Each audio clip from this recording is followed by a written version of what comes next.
प्रिय विद्यार्थियों, विज्ञान शाकुंतलम के सप्तम अंक के पिछले व्याख्यान में हमने अध्ययन किया कि राजा दुष्यंत इंद्र के कार्य को पूरा करके अर्थात दैत्यों का संहार करके इंद्र से सम्मान प्राप्त करने के पश्चात वापस पृथ्वीलोक की ओर आ रहे हैं। रास्ते में वापस लौटते समय उन्हें हेमकूट पर्वत दिखाई देता है और वो उसके विषय में मातली से पूछते हैं। तब मातली कहते हैं कि यह हेमकूट पर्वत है और यहाँ पर ब्रह्मा के जो मानस पुत्र हैं मरीचि नामक महर्षि जो हैं उनकी जो संतान है उनसे उत्पन्न जो प्रजापति है मारीच ऋषि हैं वो यहाँ अपनी पत्नी के साथ यहाँ तपस्या कर रहे हैं। कि प्रजापति से यहाँ अभिप्राय कश्यप ऋषि से है। कश्यप के पिता का नाम मरीचि था, इसलिए उन्हें मारीच भी कहा जाता है। कि जो मारीच है इनकी दो पत्नियाँ थी, दिति तथा अदिति। दिति से दैत्य उत्पन्न हुए और अदिति से देवता उत्पन्न हुए। इस प्रकार इन्हें मारीच ऋषि को इन्हें देवों और दैत्यों दोनों के पिता होने का गौरव प्राप्त है। और जो मारीच की पत्नी अदिति है उस अदिति को देव माता भी कहा जाता है। तब वहाँ से उतरते समय उन्हें उनका आश्रम दिखाई देता है। तब राजा कहते हैं कि यदि कल्याणकारक मंगलप्रद कोई व्यक्ति वस्तु या कोई स्थान यदि हमारे मार्ग में आता है तो हमें सर्वदा उससे प्रणाम या प्रदक्षिणा आदि करके ही आगे बढ़ना चाहिए। इस मर्यादा का जो उल्लंघन करता है वह व्यक्ति सुख का भागी नहीं होता। इसलिए राजा दुष्यंत महर्षि जो मारीच हैं उनको प्रणाम करके ही आगे बढ़ना चाहते हैं। और इसलिए वो मातली से कहते हैं कि जो मारीच ऋषि हैं उनका आश्रम कहाँ है। तब मातली अपने हाथ से उनका आश्रम दिखाते हुए कहते हैं, अब 11वें श्लोक से अध्ययन करेंगे कि वल्मीकार्थ निमग्न मूर्ति ही उर्सा संदष्ट सर्प त्वचा कंठे जीर्णलता प्रतान वलयन अत्यर्थ संपीड़ित है अंसव्यापी शकुंत नीड़ निचितम बिभ्रत जटामंडलम यत्र स्थाणु इव अचलो मुनि असौ अभि अर्कबिंबम स्थित है। कह रहे हैं कि किस प्रकार से दिखा रहे हैं कि ये मारीच ऋषि हैं जो यहाँ पर तपस्या कर रहे हैं। तो मातली अपने हाथ से संकेत करते हुए कहते हैं कि वल्मीक अर्ध निमग्न मूर्ति ही, कि वल्मीक से निमग्न अथवा आधी ढकी हुई शरीर वाले, कि जिनका शरीर जो वल्मीक है उससे आधा ढका हुआ है। वल्मीक अर्थात चींटियाँ जो मिट्टी का ढेर बना लेती हैं उसे वल्मीक कहा जाता है। और या उसे बाम्बी भी कहते हैं। और इस वल्मीक में या बाम्बी में सर्प भी जो है निवास करने लगते हैं, तो इसमें प्रायः है सर्प ही रहते हैं। तो कहते हैं कि चींटियों के द्वारा बनाया गया विशेष प्रकार की मिट्टी का जो ढेर है जो वल्मीक है उस वल्मीक में उनका आधा शरीर दबा हुआ है। संदष्ट सर्प त्वचा उर्सा की, और संदष्ट सर्प त्वचा कि सर्प त्वचा कि सर्प की जो केंचुली होती है वो लिपटी हुई है। ऐसे उर्सा ऐसे वक्षस्थल से ये युक्त हैं कि सर्प की केंचुली जो है इनके वक्षस्थल पर लिपटी हुई है। कंठे और गले में जीर्ण लता प्रदान वलयन, जीर्ण लता प्राचीन जो लता समूह है उस लता समूह से अत्यंत संपीड़ित है, ये अत्यधिक पीड़ित हो रहे हैं। कि जो लता आदि हैं उन्होंने भी उसके चारों तरफ जो है उग गई हैं वो, तो उन लताओं के कारण इनका जो कंठ है वो अत्यधिक पीड़ित हो रहा है, अत्यधिक ये पीड़ित हो रहे हैं। अनसमव्यापी और कंधे तक फैले हुए शकुंत नीड़ निचितम, पक्षियों के घोंसलों से युक्त, शकुंत कहते हैं पक्षियों को, तो पक्षियों के नीड़ घोंसलों से युक्त जटामंडलम, जो उनका जटामंडल है जटा समूह है उसको विवृत धारण की हुई, अर्थात इनके जो है अत्यधिक लंबी जटाएं हैं और उन जटाओं में पक्षियों ने अपने घोंसले बना रखे हैं। ऐसे ये मुनि स्थाणु इव, ठूंठ के समान अचल है, अचल अर्थात निश्चल। असौ मुनि, ये मुनि अर्कबिंबम कि सूर्यमंडल को, जो सूर्यमंडल है सूर्य है उसको लक्ष्य बना करके अभी स्थित है, उसको लक्ष्य बना करके ये स्थित है। कि जैसे ही राजा कहते हैं कि मातली ऋषि का आश्रम कहाँ है, मातली से पूछते हैं कि मारीच ऋषि का आश्रम कहाँ है, तब मातली राजा को बताते हुए कहते हैं, अपने हाथ से संकेत कहते हैं कि वह मारीच ऋषि का आश्रम है। कि जहाँ वे इतनी कठोर तपस्या कर रहे हैं कि तपस्या करते करते उनके शरीर का जो आधा भाग है वो वल्मीक में निमग्न हो गया है।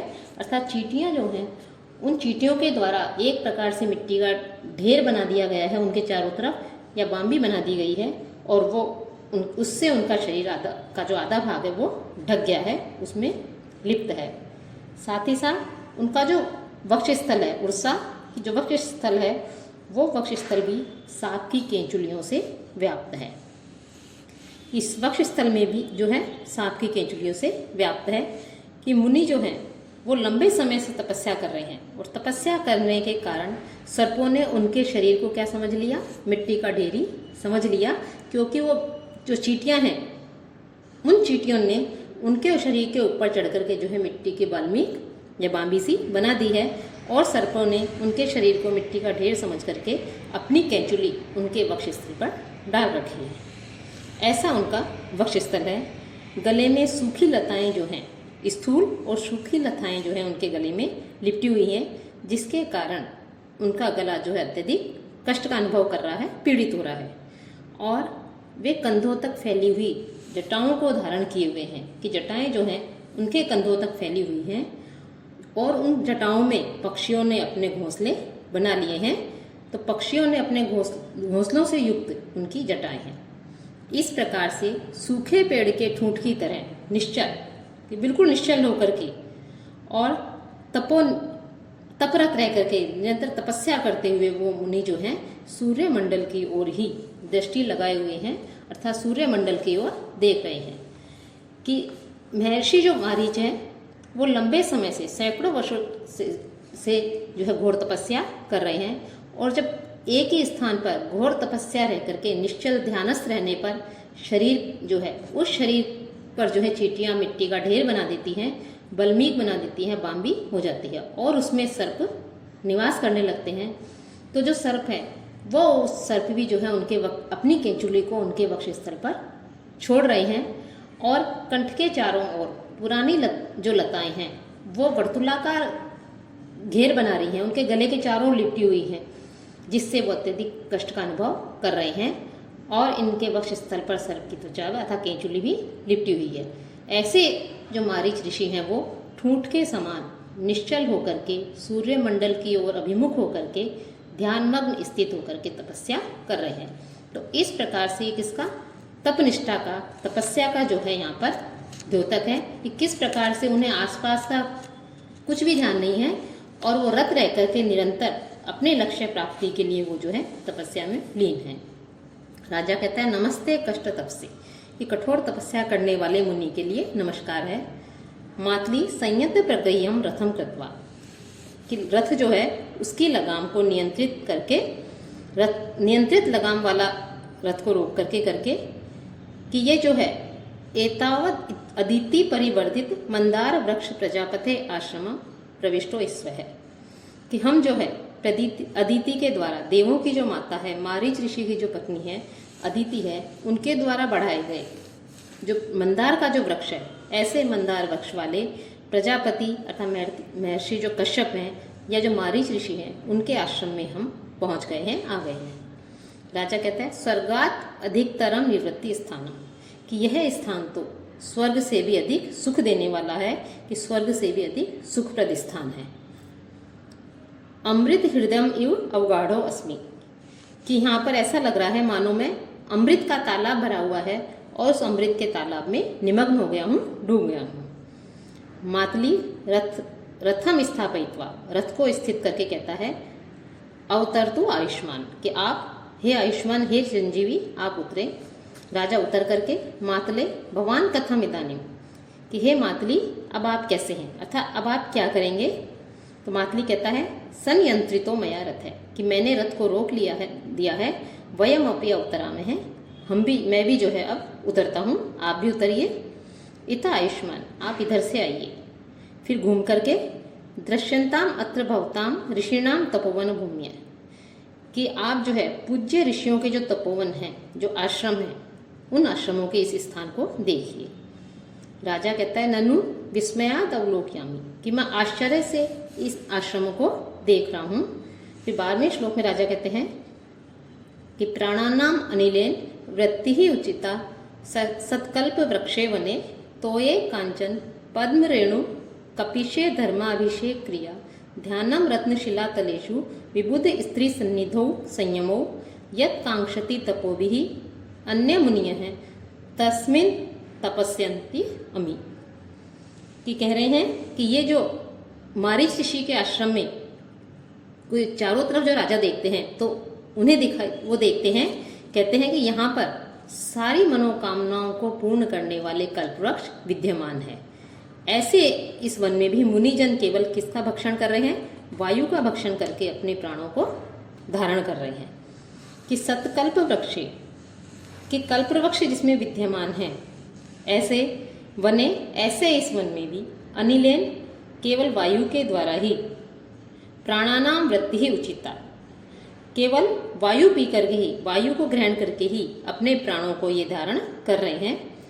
कांचन पद्म रेणु कि स्वर्ण कमलों के पराग से, जो स्वर्ण कमल हैं उनके पराग से कपिशे पीत वर्ण वाले तोये जो जल है उस जल में धर्माभिषेक क्रिया धार्मिक कार्यों के लिए स्नान आदि कार्य करने वाले।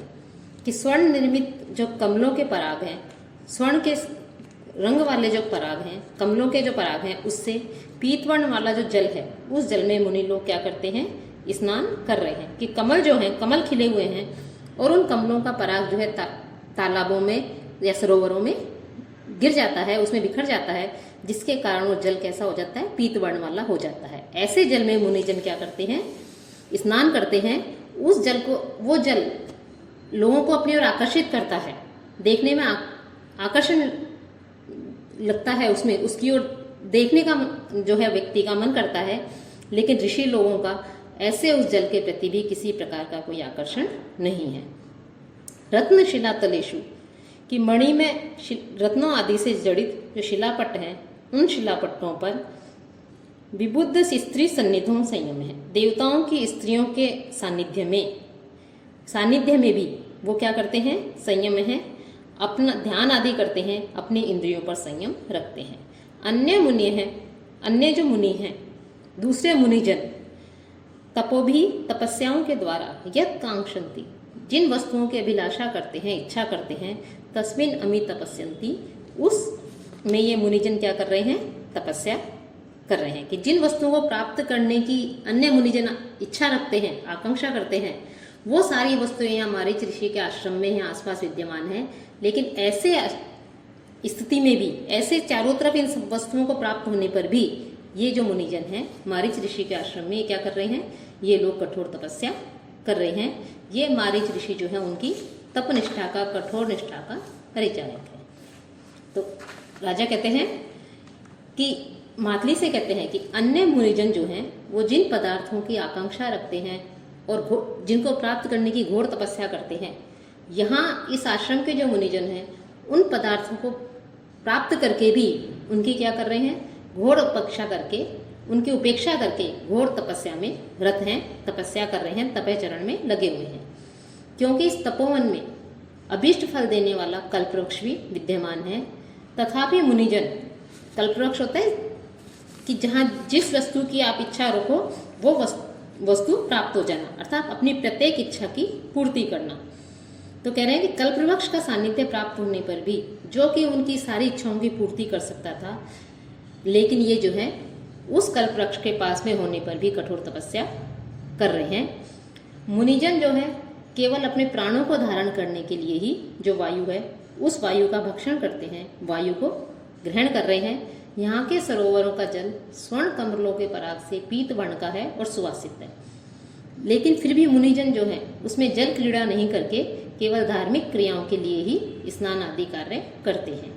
यहाँ रत्न से जड़ित शिलापट्ट हैं, जिसका उपयोग सुरांगनाओं के साथ रमण करने के लिए, उनके साथ रहने के लिए जो है प्रयोग किया, उसके लिए उपयोग में लिया जा सकता है। लेकिन मुनिजन जो है उन सब चीज़ों से दूर होकर के वो इन शिलातलों का उपयोग केवल ध्यान लगाने में करते हैं। और जो सुरांगनाएं हैं, अप्सराएं हैं, देव स्त्रियां हैं, उनके पास में रहने पर भी ये जो मुनिजन हैं वो अपनी इंद्रियों पर ही निग्रह रखते हैं। इस तरह यहाँ पर घोर तपस्या में निरत जो मुनिजन हैं उनके पास सारी वस्तुएं उपलब्ध हैं, उन सारी वस्तुओं के उपलब्ध होने पर भी ये क्या कर रहे हैं, कठोर तपस्या में रत हैं। कि यदि सामान्य अन्य कोई व्यक्ति मुनिजन होते या और कोई होते तो वो इस अभिलाषा से तपस्या करते कि मुझे कल्पवृक्ष का सानिध्य प्राप्त हो जाए, तो मैं उससे अपनी प्रत्येक इच्छा को पूरी करता, स्वर्ण का ढेर लगाता, स्वर्ण कमलों के मध्य विहार करता, रत्न की जड़ित जो शिलाएं हैं उन पर शयन करता और अपने अप्सराओं के सानिध्य में उपभोग करता। लेकिन यहाँ के मुनिजन जो है वो धन्य हैं कि वो इन वस्तुओं को, इन सबको ठुकरा करके, इन पर ध्यान नहीं दे करके वो घोर तपस्या में रत हैं, निरत हैं। तब राजा की इस बात को सुनकर मातली कहते हैं, उत्सर्पिणी खलु महताम प्रार्थना। कि जो महान जो लोग होते हैं, बड़े जो लोग होते हैं, उनकी प्रार्थना कैसी होती है, ऊर्ध्वगामिनी होती है। बड़े लोगों की, महर्षियों की इच्छा सदैव ऊर्ध्वगामिनी होती है, अर्थात वे सदैव उच्च से उच्च स्थान प्राप्त करने की आकांक्षा रखते हैं। सांसारिक जो भोग विलास है, मोह माया है, उसके प्रति उनका कोई मन, उसमें रत नहीं रहते हैं। तो इस प्रकार से महान लोगों की इच्छा हमेशा ऊर्ध्वगामिनी होती है। फिर परिक्रम्य आकाशे, चारों ओर घूम करके आकाश में कहते हैं, अये वृद्ध शाकल्य, हे वृद्ध शाकल्य, किम अनुतिष्ठति भगवान मारीच है। कि भगवान जो मारीची हैं, ऋषि जो मारीच हैं, वो इस समय क्या कर रहे हैं। किम ब्रवीषि, क्या कह रहे हो। दाक्षायण्य, कि दाक्षायणी अर्थात जो अदिति है, उस अदिति ने पतिव्रता धर्मम अधिकृत्य, कि पतिव्रता धर्म के विषय में पृष्ठ है, पूछा तस्से उनसे, कि पतिव्रता धर्म के विषय में ऋषि मारीच से पूछा है। तो वो महर्षि पत्नी सहित आई, महर्षि पत्नियों के सहित जो अदिति हैं, अन्य महर्षियों की पत्नियां भी हैं, उन सबको जो है वो क्या कर रहे हैं, पतिव्रता धर्म के विषय में बता रहे हैं।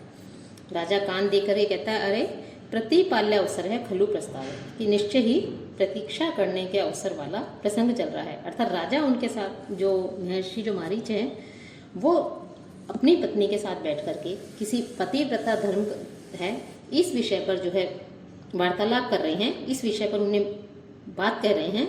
तो यह अब कैसा है कि अब जो है प्रतीक्षा करने का अवसर है कि उनके बीच में विघ्न नहीं डाला जाएगा उनकी वार्तालाप के, उनकी बातचीत के विषय में। तो अब जो है मुझे बैठ करके प्रतीक्षा करनी है। मातली कहता है कि ये जो अशोक का वृक्ष है, इसके नीचे आप बैठिए, मैं जब तक इंद्र के जो जनक हैं, जो पिता हैं भगवान मारीच, उनको आपके आने की सूचना देता हूँ और उचित अवसर प्राप्त करके आपको वहाँ बुला लिया जाएगा। राजा कहता है, यथा भगवान मन्यते, जैसा आप उचित समझे, यह कहकर के बैठ जाता है।